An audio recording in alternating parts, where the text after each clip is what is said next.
So, all good things come to an end. And after almost 70 or maybe 70 weekly top cover shows, this is the last one.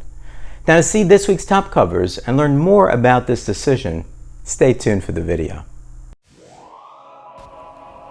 Anachronic. Hi comic guys and gals, I'm Joe and welcome to Anachronic Comics. As I mentioned in the intro, I'll give you a little bit more info on why I'm ending this weekly show. But first, let's get to this week's top covers. This week's top cover from the 1960s is Showcase number 60 from February of 1966, featuring the Silver Age debut of the Spectre. Now, I've often said in my videos that Warner Brothers is missing a big opportunity by not highlighting the Spectre in the DCEU. Now, the Spectre debuted in More Fun Comics number 52 from February 1940 with cover art by Bernard Bailey. He was the co-creator of the Spectre, as well as the co-creator of Our Man. Now, the cover of Showcase number 60 was drawn by Murphy Anderson and Ira Schnapp, S-C-H-N-A-P-P. Don't forget that name. The Spectre was given his own title, premiering in December 1967 and lasted for 10 issues. And then newcomer to comics, Neil Adams, drew issues numbers 2 to 5 and wrote issues number 4 and 5. Now a bit of trivia. This issue marks a revival of the Spectre, and it explains why he has not been seen in 20 years since his last appearance in More Fun Comics number 101 in 1945. This issue also features a text page titled Origin of the Spectre, written by editor Julius Schwartz, and featuring a small reproduction of the cover of More Fun Comics number 52, which, as I mentioned, is the Spectre's first appearance. And finally, Schnapp is often cited as a designer for the logo of Action Comics, and he probably is best known for creating the logo for the Comics Code Authority. One premium cover this week, and you guessed it, a Vampirella cover. Vampirella Dracula Unholy number 4, the cover J by Lucio Parillo. It's a limited version for $50. There is a trade for only $3.99. Now, just a couple of bolsters in love and having fun, and if you're a prude, just don't look. Two series this week, both from Marvel. The first is Hulk number 5.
The second is Immortal XMen number 1.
Now here are the honorable mentions. The first cover on my honorable mention list is Beyond the Farthest Star Chronicles, the 50th anniversary issue number 1, and the cover is by Roy J. Kringle. It's a $3.99 book. There's also a Century edition, which is black and white, for $29.99. Now, Kringle sometimes collaborated with Frazetta on pages for EC Comics, particularly in Weird Science, Weird Fantasy, and Weird Science Fantasy. Now, for those of you not aware, in 1972, Beyond the Farthest Star was an Edgar Rice Burroughs tale. It was published as a backup feature in several issues of DC's Tarzan series. Next up is Buffy the Vampire Slayer, the 25th anniversary special number 1, the cover G. It's a blank sketch by Jenny Friesen, and it's a variant. I love Friesen's work. Next is Sensational Wonder Woman special number 1, the cover B by Jung Jun Yoon. It's a variant for $9.99. Another great Wonder Woman cover. And the last honorable mention for this week is Spider-Woman number 21, the main cover, also by Jung Jun Yoon, for $3.99. This is the final issue of the series. Now, on to my top 5 covers for New Comic Book Day, March 30th, 2022. Number 5 is Aquaman number 2, the cover B by Miko Swayan. It's a cardstock variant for $4.99.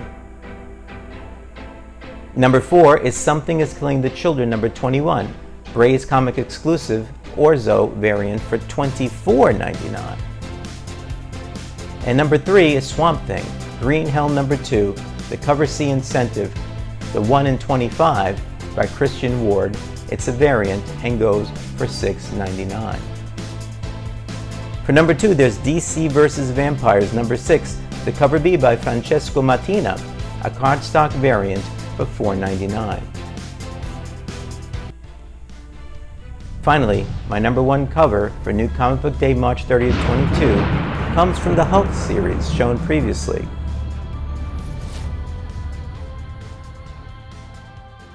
Hulk number 5, the Miguel Mercado variant B for $3.99. Remember to leave a comment on whether you would buy one of the covers that I picked or any other based solely on the cover art.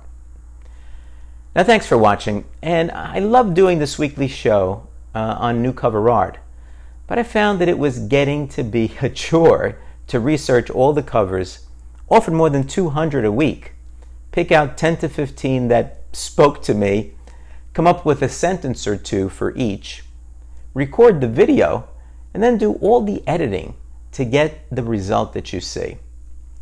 Each show took 6 to 7 hours to complete. Not doing a weekly show will allow me the time to develop and do some other content I'm excited about presenting. Now I'll continue to highlight cover art, and I may continue my iconic covers of the 1960 series, this time as its own content video. To all those supporting the channel, thank you. Thank you for sticking with me, and I hope you stay tuned for the comics my mom let me keep, Bruno, some unboxing, mail calls, and some new content that I'm working on that's going to come your way. Oh, and while you're waiting for the next video, click here to see the video on my Silver Age Showcase collection, and here for my meeting with Roy Thomas. Be well, and I'll see you soon.